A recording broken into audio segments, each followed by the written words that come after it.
Another thug playing dress-up in stolen clothes. Officer Derek Matthews sneers into his radio from his patrol car parked outside the Millbrook Heights police station. Across the street at the Chevron gas station, a black man in an expensive suit steps out of a pristine sedan. Matthews floors the gas pedal. His patrol car screeches across the intersection, blocking the gas station exit completely. He storms out, chest puffed with authority. "Hey, boy! Where'd you steal that fancy ride?" The man freezes next to the gas pump. Other customers stare in shock. Matthews shoves the man's shoulder hard, then immediately points an accusing finger. "Don't you dare touch me! That's an assault on a police officer!" The well-dressed man slowly raises his hands, his jaw tight with controlled rage. Matthews's hand hovers over his weapon, eyes gleaming with cruel satisfaction. This is happening right across from the police station. Have you ever been judged by your skin color before anyone knew who you really were? This is Millbrook Heights, Georgia, a picture-perfect suburban community where million-dollar homes line tree-shaded streets. The American flag waves from every porch. Soccer moms drive spotless SUVs. Everything looks peaceful and progressive on the surface, but appearances can be deceiving. Meet David Richardson. At 42, he carries himself with the quiet confidence of a man who's earned every achievement through merit alone. His navy suit is tailored to perfection. His gold watch catches the morning light as he checks the time. 9:47 a.m. Today is the most important day of his career. David started his morning at 6 a.m. in his hotel room, reviewing personnel files and budget reports spread across the desk. 20 years of police work taught him to prepare for everything. He studied crime statistics, community demographics, and officer evaluations until his eyes burned. He chose this exact gas station for a reason. The Chevron sits directly across from the Millbrook Heights police station, a modern brick building with gleaming windows and perfectly manicured landscaping. In 30 minutes, David will walk through those doors as the new police chief. The mayor recruited him personally after a nationwide search. His resume speaks for itself. Master's degree in criminal justice, 2 decades with Atlanta PD's Major Crimes Division, solved high-profile cases that made national headlines. His community outreach programs reduced crime by 35% in the toughest neighborhoods. But David knows he's walking into a powder keg. The previous chief retired after running the department with an old-school mentality for 30 years. 89% of the force is white. The local newspaper's comment section exploded when his appointment was announced last week. Words like outsider and political correctness dominated the discussion. David grew up in rural Alabama, where his father was a school principal and his mother worked as a nurse. They taught him that character matters more than color, that education opens every door, that hard work defeats every obstacle. They were mostly right. The gas station bustles with Tuesday morning activity. A contractor in paint-splattered overalls fills his pickup truck. 3 soccer moms chat while their SUVs idle nearby. A businessman in a wrinkled shirt grabs coffee and a breakfast sandwich. Everyone seems friendly and normal. The smell of gasoline mingles with fresh coffee from the convenience store. Traffic hums steadily on Millbrook Avenue. Birds chirp in the oak trees that shade the parking lot. This could be anywhere in suburban America. David fills his tank methodically, running through his introduction speech one more time. He wants to strike the right balance, confident but not arrogant, experienced but willing to listen, firm but approachable. His first impression will set the tone for everything that follows. He has no idea that 2 of his future officers are already watching him with suspicion. Officer Derek Matthews has worked this beat for 17 years. At 45, he represents the department's old guard, white, conservative, suspicious of change. His partner Jake Sullivan is younger but shares the same worldview. They see David's expensive car and immediately assume the worst. These men have never been held accountable for their actions. They've operated in a system that protects them from consequences. Internal affairs investigations always conclude with insufficient evidence. Citizen complaints disappear into filing cabinets. Their union representative knows exactly what to say when problems arise. The irony is staggering. Two officers are about to racially profile and assault their new commanding officer. They're about to commit federal crimes directly across from their own police station. They're about to destroy their careers while their victim pumps gas before his first day as their boss. David replaces the gas cap and walks toward the convenience store to pay. His leather shoes make soft sounds against the asphalt. His movements are calm and deliberate, the walk of a man comfortable in his own skin. He passes a young mother herding two small children toward their minivan. She smiles politely. He nods back with genuine warmth. An elderly man reading a newspaper on a bench looks up and waves. David raises his hand in response. This is exactly the kind of community interaction he hopes to foster as chief. Mutual respect, common courtesy, simple human decency. But Matthews and Sullivan see something entirely different. They see a black man who doesn't belong in their neighborhood. They see expensive clothes that must be stolen. They see an opportunity to assert their authority and remind someone of their place. The morning sun climbs higher, casting sharp shadows across the parking lot. The flag above the police station snaps in a gentle breeze. Everything appears normal and peaceful. In 60 seconds, that peace will be shattered. David Richardson has no idea he's about to become the victim of the very system he's been hired to reform. He has no idea that his badge, the symbol of his authority and achievement, is hidden beneath his jacket, waiting to change everything. The stage is set. The players are in position. Justice is about to be served in the most unexpected way possible. Matthews strides across the parking lot like a predator stalking prey. His heavy boots crunch against loose gravel. His hand never leaves his service weapon.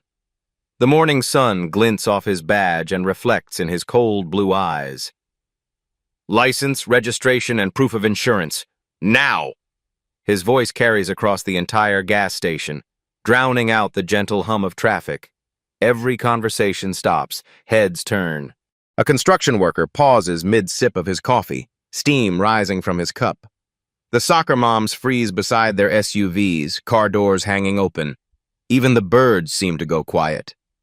David slowly reaches for his wallet, movements deliberate and controlled. His gold cufflinks catch the sunlight as he moves. 20 years of police work taught him exactly what Matthews is doing, establishing dominance through intimidation and public humiliation. There's no need for this aggressive tone, officer. I'm simply getting my identification. Matthews's face reddens with anger. His jaw muscles clench. How dare this man speak to him with such composure? How dare he use educated language? In Matthews's world, respect flows in only one direction, toward the badge. Articulate responses sound like challenges to his authority. Slow movements, I said. Slow. David's jaw tightens, but he complies with measured dignity. His leather wallet emerges from his jacket pocket. His movements are precise, careful, deliberate. He knows one wrong gesture could escalate this situation beyond control. The expensive leather feels smooth against his fingers. Sullivan circles to the passenger side of the sedan, creating a tactical flanking position. His boots scrape against rough asphalt. His radio crackles with intermittent static. The sound makes nearby customers nervous. A mother instinctively pulls her toddler closer. "Derek, I think we got ourselves a real problem here," Sullivan calls out, peering through the car's tinted windows with theatrical suspicion. He cups his hands against the glass, blocking reflected sunlight. Matthews examines David's driver's license like he's studying a piece of evidence at a crime scene. He holds it up to the light, squints at the photo, runs his thumb across the surface checking for signs of forgery. His fingers leave smudges on the laminated surface. David Richardson. Atlanta address. "What are you really doing in our neighborhood, David?" The way he says the name drips with condescension. He emphasizes each syllable like it tastes bitter in his mouth. The distance between them shrinks as Matthews steps closer, invading personal space. His coffee breath mingles with the smell of his aftershave. "Is this car registered to you? Because it looks pretty expensive for someone from your background." The word background hangs in the air like a racial slur. Everyone within earshot understands the implication. A young mother quickly ushers her children toward the convenience store entrance, their small sneakers pattering against concrete. An elderly man folds his newspaper and looks away uncomfortably.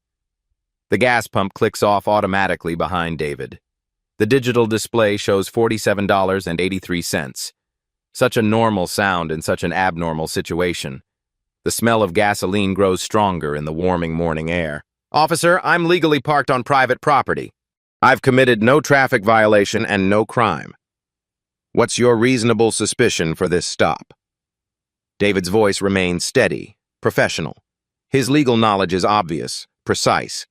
Each word is chosen carefully.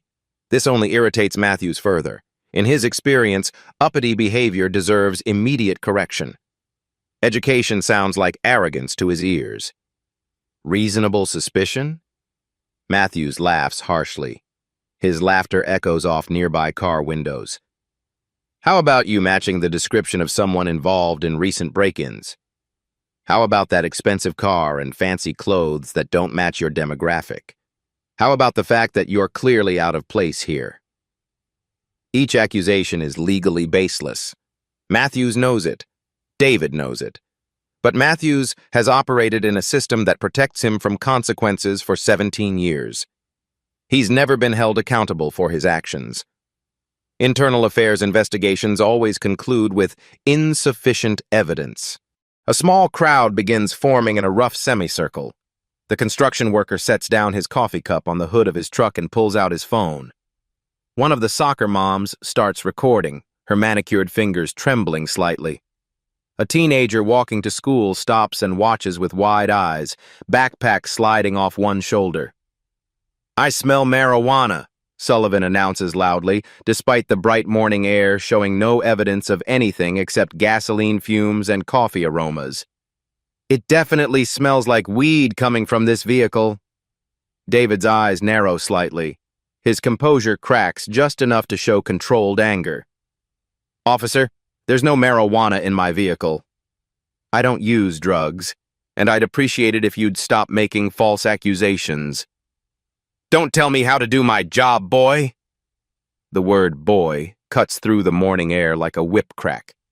Several witnesses gasp audibly. A middle-aged white woman in yoga clothes shakes her head in disgust. The teenager filming whispers, "Oh my God," to her friend, who's also recording now. Matthews keys his radio loudly enough for everyone to hear. Static crackles across the parking lot like electricity before a storm. "Central, we've got a suspicious individual in a potentially stolen vehicle at the Chevron on Millbrook Avenue, requesting backup for a full search and possible arrest." David's fists clench involuntarily. His knuckles show pale against his dark skin. 20 years of professional training battle against 20 years of personal experience with exactly this kind of treatment. His expensive watch reflects morning sunlight as his pulse quickens.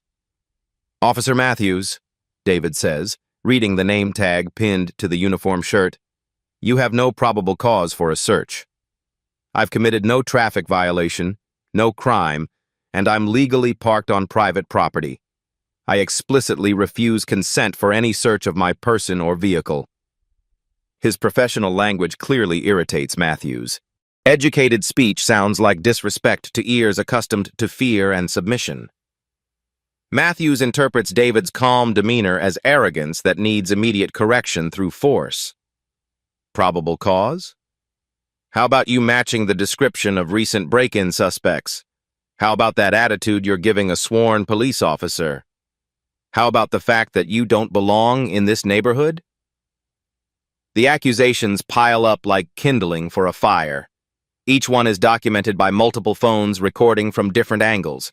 Each word will later be analyzed by federal investigators and played in courtrooms.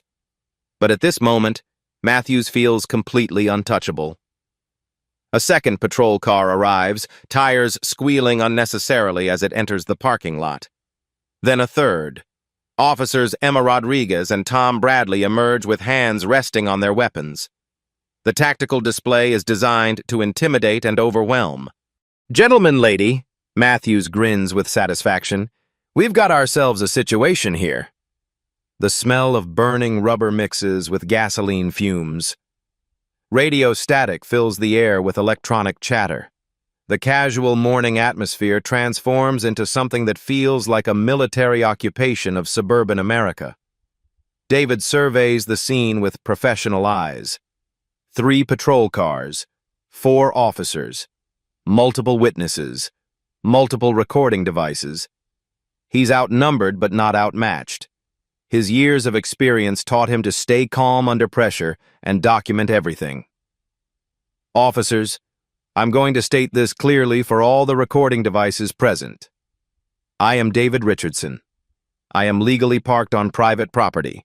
I have committed no crime. I do not consent to any search. I am not resisting. I am complying with all lawful orders." His words are chosen carefully, professionally. He's building a legal record with every sentence. He knows these officers are about to violate his constitutional rights, and he's documenting everything for the inevitable federal court case. But David has no idea just how much worse this is about to get. Matthews steps closer, close enough that David can smell coffee on his breath and see the hatred burning in his pale blue eyes. Close enough to violate every rule about professional distance and respect for citizens. "You're in my town now," Matthews growls, his voice dropping to a threatening whisper. "And in my town, people like you show respect to people like me. You got a problem with that, boy?" The confrontation reaches a dangerous tipping point. Multiple phones capture every word from different angles. Witnesses hold their breath. The morning sun beats down on a scene that's about to explode into violence. David Richardson, future police chief, decorated veteran, community leader, stands surrounded by officers who see only skin color and assume criminality. He has no idea that his hidden badge is about to change everything. In 60 seconds, this routine harassment will become a federal civil rights case. In 60 seconds, the hunters will become the hunted. In 60 seconds, justice will be served in the most spectacular way possible. But first, things are going to get much, much worse. 2 additional patrol cars screech into the parking lot, sirens wailing unnecessarily through the quiet morning air. Officers Emma Rodriguez and Tom Bradley emerge with hands already positioned on their weapons. The tactical display transforms a simple gas station into what looks like a crime scene. Matthews grins with predatory satisfaction. His chest puffs out with authority as backup arrives. The morning sun glints off 4 badges, 4 weapons, 4 officers now surrounding one man who committed no crime except existing while black in the wrong neighborhood. "Gentlemen, lady, we've got ourselves a situation here," Matthews announces, his voice carrying across the parking lot like a ringmaster at a circus. The crowd of witnesses grows larger. More phones appear, recording from multiple angles. A delivery truck driver pulls over and starts filming. 2 joggers stop mid-run to watch the unfolding drama. The teenage girl live streams to her social media followers with shaking hands. "This is an illegal search," David states firmly, as Rodriguez begins rifling through his vehicle without consent. "You have no warrant, no probable cause, and I've explicitly refused consent." Rodriguez ignores him completely, pulling items from his glove compartment and spreading them across the hood. Insurance papers, vehicle registration, a phone charger, a small bottle of hand sanitizer, nothing remotely illegal or suspicious. "Shut your mouth before you make this worse for yourself," Matthews snarls, stepping closer until David can feel his breath on his face. When David attempts to document the badge numbers of all officers present, slowly reaching for his phone, Matthews explodes into action. He's going for something. He's resisting. The takedown is swift and brutal. Matthews and Sullivan grab David's arms simultaneously, twisting them behind his back with unnecessary force. David's expensive suit jacket tears at the shoulder seam as they force him forward. His body slams face first into the hot asphalt with a sickening thud. The impact drives the air from his lungs. Gravel bites into his cheek, leaving small cuts that immediately begin bleeding. His gold watch scrapes against the rough pavement. Matthews drops his full weight onto David's back, driving his knee into the base of David's neck. The pressure makes breathing difficult. The hot asphalt burns against David's face through his torn skin. "Stop resisting! Stop resisting!" Matthews yells, though David isn't moving at all. The gathered crowd reacts with shock and outrage. Multiple voices shout simultaneously. The construction worker drops his coffee cup, which shatters against the concrete. Maria Santos, the gas station attendant, rushes outside. "Hey!" "He wasn't doing anything wrong," Maria shouts, her accented voice cutting through the chaos. "I saw everything!" "He was just getting gas." An elderly white woman in a pearl necklace steps forward despite the danger. "Officers, this is completely unnecessary. That man was being completely cooperative. A teenage girl with purple hair live streams to her 3,000 followers. Y'all, I am literally watching police brutality happen right now. This is insane." While David lies restrained on the burning asphalt, Matthews begins his calculated humiliation. He roughly searches David's pockets with excessive force, deliberately pressing harder than necessary. "Let's see what we have here, Mr. Richardson," Matthews says, emphasizing the formal address with mockery. "Probably got warrants, probably got drugs, probably got weapons." His thick fingers probe through David's jacket pockets. A quality leather wallet, car keys on a simple ring, an iPhone in a protective case. Every item is completely legal and ordinary. David's suit is torn and dirty. Blood trickles from his scraped cheek, mixing with sweat and creating small, dark spots on the asphalt. But his voice remains steady despite the weight crushing his neck. "Officer Matthews, yes, I can see your name tag.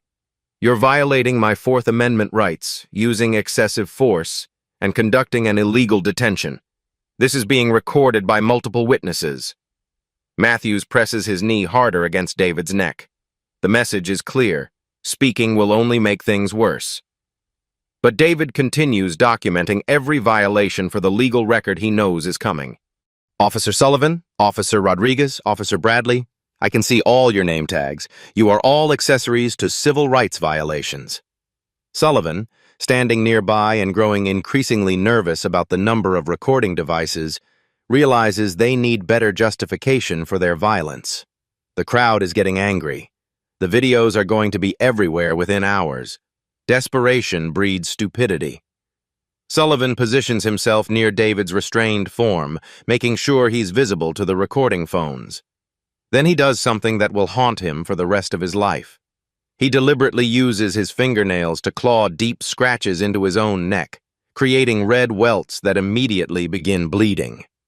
The self-inflicted wounds burn and sting, but Sullivan's panic overrides the pain. "He attacked me!" Sullivan suddenly staggers backward dramatically, clutching his scratched neck. "Did you all see that?" "He clawed my neck when I got too close."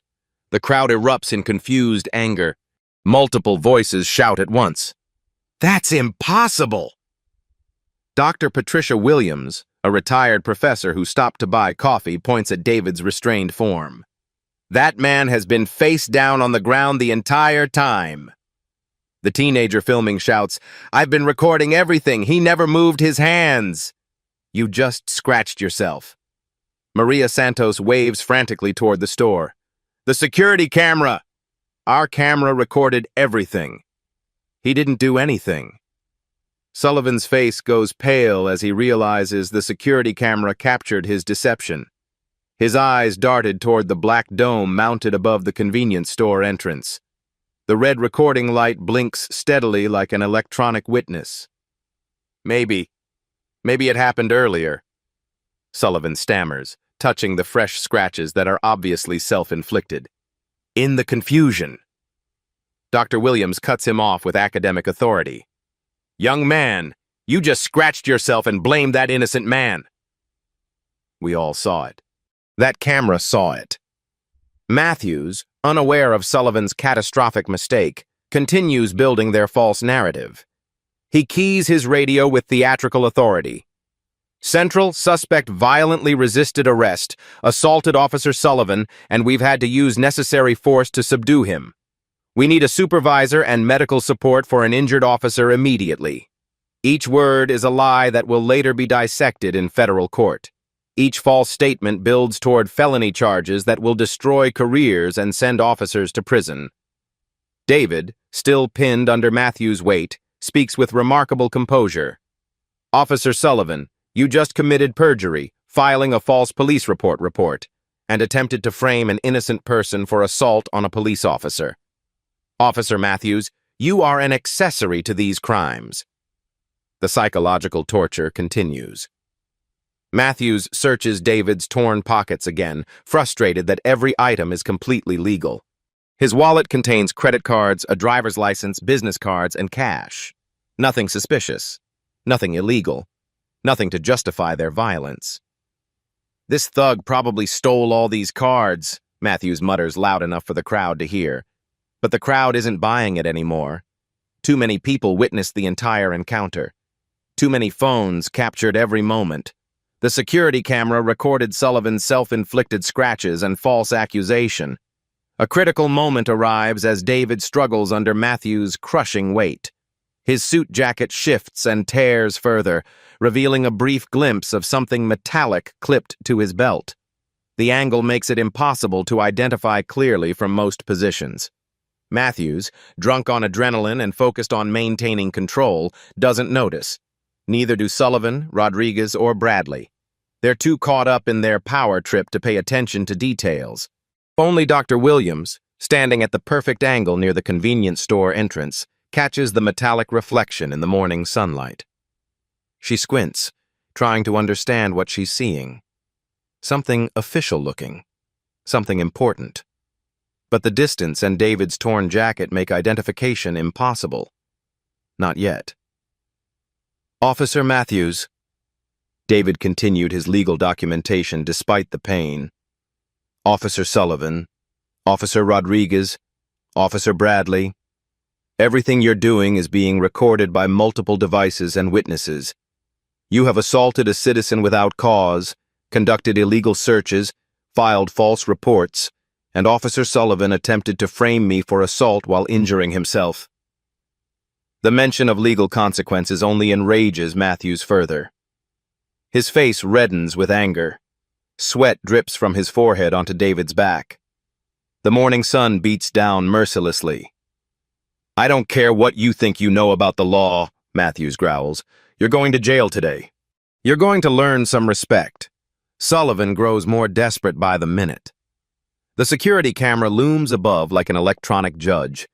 His scratched neck throbs with self-inflicted pain. Multiple phones continue recording his failed deception. Derek, maybe we should... Sullivan starts to suggest backing down. Should what? Matthews snaps. Let this thug walk away after assaulting a police officer? After resisting arrest? After threatening officers? Every accusation is a lie. Every charge is fabricated. Every justification crumbles under the weight of video evidence and witness testimony. Dr. Williams approaches despite the danger, her retired professor instincts demanding she speak truth to power. Officers, I am Dr. Patricia Williams, Professor Emeritus at Emory University. I've been watching this entire encounter and this man has done absolutely nothing wrong. You are about to destroy your career and this department's reputation. Matthews glares at her with contempt. Ma'am, you need to step back and let us do our job. Your job? Dr. Williams' voice rises with indignation. Your job is attacking innocent citizens? Your job is letting your partner scratch himself and blame others? Your job is violating constitutional rights in broad daylight? The crowd murmurs agreement. The recording continues from multiple angles. The security camera captures everything in high definition. David, even while being brutalized, continues protecting his legal rights and building his case. Officer Matthews, when this goes to federal court, your qualified immunity won't protect you from these clear constitutional violations. Officer Sullivan's self-inflicted injuries and false accusations constitute federal crimes. The powder keg is about to explode. The hunters are about to become the hunted. Justice is about to be served in the most spectacular way imaginable. But they don't know it yet. In their minds, they're still in control. In their minds, they're still the ones with all the power. They're about to learn how wrong they are.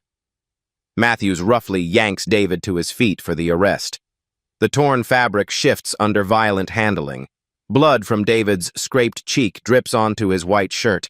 Dr. Williams, standing near the convenience store, suddenly sees it clearly. The metallic reflection becomes unmistakable in the morning sunlight. "Oh my God. Officer Matthews, do you see what's on his belt?" Matthews glances dismissively at David's waist. His sneer fades. His grip loosens. There, partially concealed by a torn jacket but now visible, gleams a distinctive five-pointed star. The official police chief badge of Millbrook Heights catches the sun like a beacon. Matthews's face goes white. Color drains from his cheeks like water from a broken dam. His mouth falls open in horror. Sullivan stops his fake injury performance, hands frozen at his scratched neck. His eyes lock onto this badge with the expression of a man watching his life collapse. Rodriguez drops her papers. They scatter across asphalt like confetti at a funeral. Bradley steps backward, hand falling from his weapon. Complete silence. Even traffic seems to be quiet. Only radio static and gas pump humming remain. David straightens his jacket with dignity, fully revealing the badge. Despite his bloodied face, his voice carries unmistakable authority. "Officer Matthews, Officer Sullivan, Officer Rodriguez, Officer Bradley, I am Police Chief David Richardson, your new commanding officer as of 8 a.m. this morning." The impact is devastating. Matthews' legs nearly buckle. The predator becomes trembling prey. Sullivan's face goes pale green. He just tried to frame his new boss. "No," Matthews whispers. "No, no, no." The crowd explodes. Maria Santos crosses herself. The teenager live-streaming screams, "Y'all are not going to believe this!" Dr. Williams shakes her head in amazement. The construction worker laughs from sheer absurdity. David continues, voice gaining strength. "You have just committed assault, battery, false imprisonment, illegal search and seizure, filing false reports, and, Officer Sullivan, attempted to frame your commanding officer while creating fake evidence through self-injury." He pauses, letting their crimes sink in. In front of 17 witnesses, recorded on 8 devices, including that security camera. Sullivan's knees give out. He slumps against a car, reality hitting like a physical blow. Career over. Pension gone. The family was destroyed, all because he scratched his own neck. "Chief Richardson, sir, we didn't know." Matthews attempts damage control, voice cracking. "This was all a misunderstanding." David raises his hand for silence. 20 years of command authority. "Officer Matthews, explanations ended when you put your knee on my neck. Officer Sullivan, excuses ended when you clawed yourself and blamed me." The crowd understands the full scope. 4 officers just destroyed their careers by attacking their own boss. David produces his credentials. Badge and appointment letter from the mayor signed 48 hours ago. "I was supposed to review your files and meet my team. Instead, I've learned exactly what kind of officers I'll be commanding, and which ones will be terminated." His voice carries full police authority mixed with controlled anger. "Officer Sullivan, document those self-inflicted scratches and explain how you acquired them. Officer Rodriguez, secure this scene. Officer Bradley, contact Internal Affairs, FBI Civil Rights Division, and the mayor immediately." Military precision. Each officer realizes they're receiving commands from their victim. Matthews drops to his knees in the parking lot before 17 witnesses and 8 cameras. "Please, we were protecting the community. I have 17 years, family, mortgage."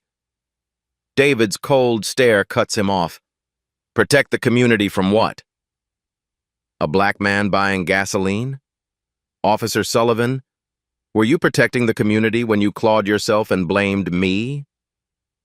The questions hang like courtroom accusations. David holds up his badge to catch sunlight, ensuring every camera captures the image. Gold gleams like justice itself. This badge represents 20 years of service, community trust, and the law you just trampled. It represents your new reality. His voice drops to a whisper carrying absolute authority. I am your boss, and you just made the worst mistake of your careers. The reversal is complete. Hunters become hunted. Justice is about to be served. Matthews drops to his knees in the parking lot, his police authority evaporating like morning mist. The man who minutes ago wielded power like a weapon now grovels on hot asphalt before 17 witnesses. Chief Richardson, please. I have 17 years on the force. I have a family. I have a mortgage. Tears stream down his face, mixing with sweat and creating dark spots on the pavement. Please, sir, I'm sorry. I'm so sorry. His voice cracks with desperation. The tough cop facade crumbles completely, revealing a broken man who finally understands consequences exist. Sullivan, face buried in his hands, touches the self-inflicted scratches on his neck with trembling fingers. The wounds throb with stupidity and shame. Chief, I'm sorry. I know what I did was wrong, he stammers, his voice barely audible. I panicked. I've never done anything like this before. I scratched myself. The camera will show everything.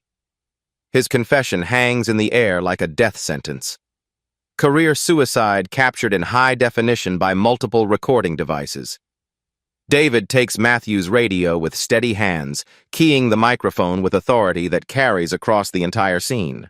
Central Dispatch, this is Police Chief David Richardson. I need Internal Affairs, the FBI Civil Rights Division, and the mayor at the Chevron station on Millbrook Avenue immediately. We have 4 officers in custody for civil rights violations, assault, and filing false reports. His voice is calm, professional, and devastating. Each word seals their fate with bureaucratic precision. Dr. Williams steps forward, becoming the impromptu spokesperson for justice. Her retired professor authority commands attention from everyone present. Chief Richardson, we all witnessed everything. These officers racially profiled you, used excessive force, and that young man there injured himself and tried to blame you. We'll all testify. 17 witnesses nod in unified agreement. Their phones contain damning evidence from multiple angles. The security camera recorded every moment of Sullivan's self-destructive deception. David's first official act as chief demonstrates swift justice. His voice carries the weight of absolute authority. Officers Matthews, Sullivan, Rodriguez, and Bradley, you are immediately suspended without pay, pending investigation. Turn in your weapons, badges, and radio equipment now. The metallic sounds of duty gear being removed echo across the parking lot like funeral bells. Badges hit the asphalt with tiny clinks. Weapons are placed on the sedan's hood with reluctant finality. Local news trucks begin arriving, their satellite dishes rising like technological vultures. Channel 7's Amanda Lane approaches with cameras rolling, her news instincts recognizing a career-making story. Chief Richardson, can you tell us what happened here? David straightens his torn suit and addresses the cameras directly, blood still visible on his scraped cheek. His dignity remains intact despite his disheveled appearance. These officers violated their oath, the Constitution, and the public trust. One even injured himself and attempted to frame me for assault while being recorded by security cameras. The cameras capture every word for the evening news and viral social media clips that will reach millions within hours. In a moment of poetic justice that feels scripted by karma itself, David reads Matthews his constitutional rights. Derek Matthews, you are under arrest for assault, civil rights violations, and abuse of authority under color of law.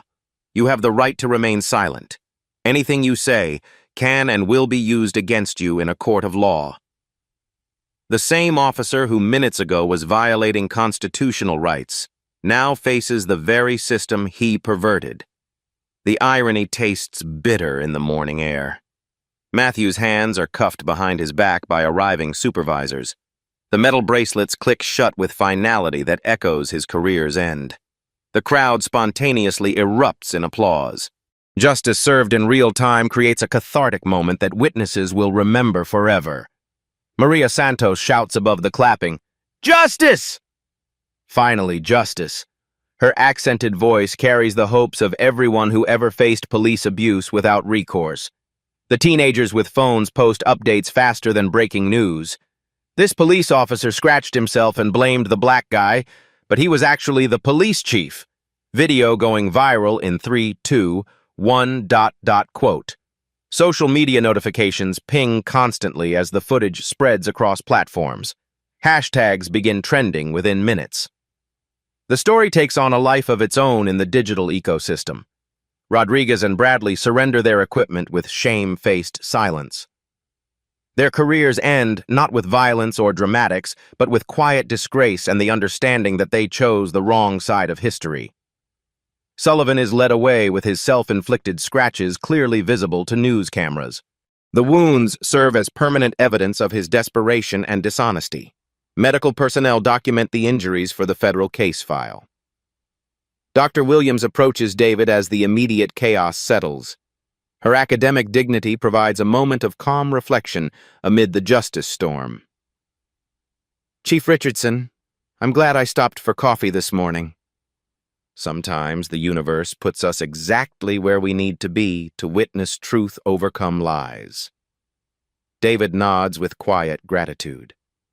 His bloodied face and torn suit tell the story of injustice confronted and defeated through the simple power of truth and accountability. The morning sun climbs higher, casting new shadows across a parking lot where justice was served, careers were destroyed, and the system finally worked exactly as designed. 4 officers' lives changed forever. 1 man's dignity remained intact. 17 witnesses saw proof that truth eventually prevails, even when lies seem overwhelming. The immediate consequences are swift and final, but this is only the beginning of a much larger reckoning. Within 48 hours, the story explodes across every major news network. CNN's breaking news banner reads, "New police chief brutalized by his own officers on first day." The security camera footage became the most watched police accountability video in internet history. Special Agent Sarah Martinez of the FBI's Civil Rights Division arrives from Atlanta with a team of federal investigators. Her steel-gray eyes survey the gas station like a crime scene, which it technically is. "This case represents everything wrong with police culture," she tells reporters. 4 officers committed federal crimes against their own commanding officer while being recorded by multiple devices. It's prosecutorial gold. The federal investigation moves with unprecedented speed. The gas station's HD security footage becomes the smoking gun that destroys any possibility of defense. Frame by frame, investigators document Sullivan's deliberate self-inflicted scratches while David remains restrained and motionless. The video goes viral globally. International news outlets pick up the story. BBC headlines read, "American police assault their own chief." The footage becomes required viewing in police academies worldwide as an example of how not to conduct law enforcement. Social media erupts with hashtags that trend for weeks. Number sign Chief Richardson becomes a symbol of dignity under pressure. Number sign Sullivan scratches becomes a meme about police dishonesty. Number Millbrook shame represents systemic police corruption. 3 weeks after the incident, a federal grand jury hands down indictments that shock the law enforcement community. The charges are devastating and comprehensive. Matthews faces 15 years for civil rights violations under color of law, assault and battery, conspiracy, and deprivation of rights. Sullivan faces 18 years for evidence tampering, filing false reports, attempted obstruction of justice, and civil rights violations. His self-inflicted scratches elevate his charges to evidence fabrication, a federal felony. Rodriguez and Bradley each face 5 years as accessories to civil rights violations. Their silent participation makes them equally culpable under federal law. The trial becomes a media circus that dominates cable news for months. Court TV provides gavel-to-gavel coverage. Legal analysts dissect every moment of testimony. David takes the witness stand with quiet dignity, his voice steady as he recounts the morning that changed everything. Your Honor, these officers didn't see a police chief, a public servant, or even a human being. They saw only skin color and assumed criminality. Officer Sullivan's actions demonstrate the lengths some will go to justify their prejudice, even injuring themselves to create false evidence. The security camera footage plays on courtroom monitors in devastating clarity. The jury watches Sullivan carefully position himself away from recording phones before deliberately scratching his own neck. The timestamp proves David was face down and restrained during the entire deception. Expert witnesses testify about the technical aspects of the footage. Forensic analysts confirm Sullivan's wounds were self-inflicted based on angle, depth, and fingernail marks. The evidence is overwhelming and irrefutable. Dr. Williams's testimony electrifies the packed courtroom. Her professor emeritus credentials give weight to every word. I watched 4 sworn officers systematically violate every principle of justice. They profiled, they assaulted, they lied, and one even injured himself to create false evidence. Without that badge revealing Chief Richardson's identity, they would have destroyed an innocent man's life with fabricated charges. Maria Santos brings the courtroom to tears with her broken English and unshakable moral clarity. I came to America for justice, for fairness. What I saw that day was not America. It was corruption and hate. But what's happening here in this courtroom, this trial for justice, this is the America I believe in. The defense attorneys attempt desperate strategies. Matthews' lawyer claims momentary panic led to excessive force. Sullivan's team argues he was overwhelmed by the situation and acted irrationally. But the prosecution systematically destroys every excuse. The security footage shows Sullivan's calculated positioning and deliberate actions. Expert testimony proves this wasn't panic, it was premeditated deception. The prosecutor's closing argument becomes legendary in legal circles. Ladies and gentlemen, we have video evidence of a police officer deliberately injuring himself and immediately blaming an innocent, restrained citizen. This wasn't a split-second decision born of fear. This was calculated corruption designed to justify violence that had already occurred. During Sullivan's cross-examination, his deception unravels completely. The prosecutor plays the security footage in slow motion, showing Sullivan's careful positioning before scratching his neck. Officer Sullivan, can you explain why you moved away from the recording phones before injuring yourself? I don't remember. The timestamp shows you looked directly at the security camera before scratching your neck. Were you aware you were being recorded? I wasn't thinking clearly. But you were thinking clearly enough to immediately blame Chief Richardson for injuries you had just inflicted on yourself. Sullivan's silence speaks volumes. His lawyer objects, but the damage is catastrophic and permanent. Federal Judge Margaret Thompson shows no mercy during sentencing. Her voice carries the weight of constitutional authority. Officers Matthews, Sullivan, Rodriguez, and Bradley, you violated your oath, the Constitution, and the sacred trust between police and citizens. Mr. Matthews, your use of excessive force and racial profiling earns you 12 years in federal prison. Mr. Sullivan, your deliberate fabrication of evidence represents the absolute worst kind of police corruption. Your actions could have sent an innocent man to prison while you knew the truth. 15 years in federal prison. Ms. Rodriguez and Mr. Bradley, your willing participation in these crimes makes you equally culpable. 3 years each in federal prison. The sentences echo through the courtroom like thunder. Matthew's wife sobs in the gallery. Sullivan stares at his hands in defeated silence. The city of Millbrook Heights settles David's civil rights lawsuit for $3.1 million, the largest police misconduct settlement in Georgia history. David immediately donates the entire amount to police accountability organizations, body camera programs for small departments, and racial justice nonprofits. This money came from taxpayers who deserve better from their police, David tells reporters. It should go toward preventing future incidents, not enriching me.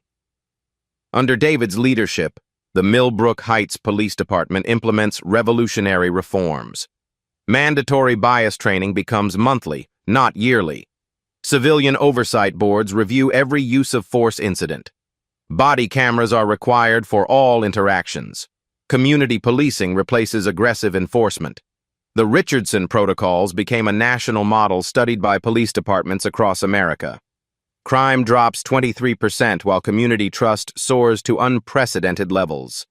Matthews loses everything: pension, house, family, freedom. His wife divorces him while he awaits sentencing. His children change their last name to escape the shame. Sullivan's mugshot with visible self-inflicted scratches becomes an FBI training image about integrity and evidence tampering. Police academies use his case study and ethics courses about the importance of honesty. Rodriguez moves across the country, but her federal conviction follows her everywhere. No law enforcement agency will hire her. She works retail security for minimum wage. Bradley changes careers entirely, becoming a social worker focused on police-community relations. His conviction serves as daily motivation to rebuild trust he helped destroy. The case establishes landmark precedent for police accountability. Law schools teach Richardson versus Millbrook Heights as constitutional law. The security footage becomes evidence that truth and technology can overcome even the most brazen lies. Most importantly, the case proves that justice delayed is not always justice denied.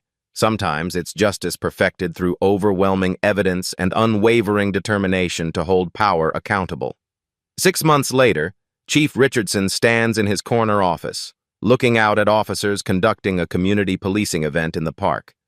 Children laugh as they play basketball with officers who once viewed community interaction as a burden. His department has become a beacon of police reform. Crime dropped 23%, while community trust reached 94%, highest in Georgia. 0 excessive force complaints. 0 civil rights violations. 0 lawsuits. David adjusts the same badge that changed everything that September morning. Gold catches afternoon sunlight streaming through his windows. That morning taught me that injustice can happen to anyone, anywhere, anytime. But it also taught me that truth, evidence, and courage can triumph over prejudice and corruption, even when officers harm themselves to maintain lies. The gas station now displays a bronze plaque. Site of Justice, where truth overcame prejudice, September 2024. Maria Santos, now manager, tells the story to every customer. The security footage is preserved in the Smithsonian's Civil Rights Collection. Chief Richardson has spoken at 47 police academies, 12 universities, and the Congressional Black Caucus. His message remains consistent.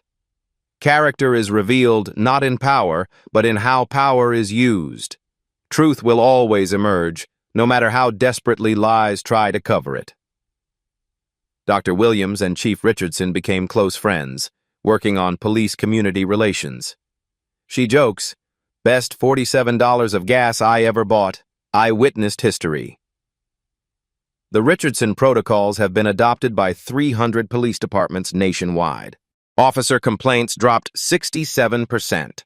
Community satisfaction rose dramatically wherever his methods were applied. CNN's year-end special featured Chief Richardson as Person of the Year. Sometimes justice comes unexpectedly. But when it comes, it changes everything.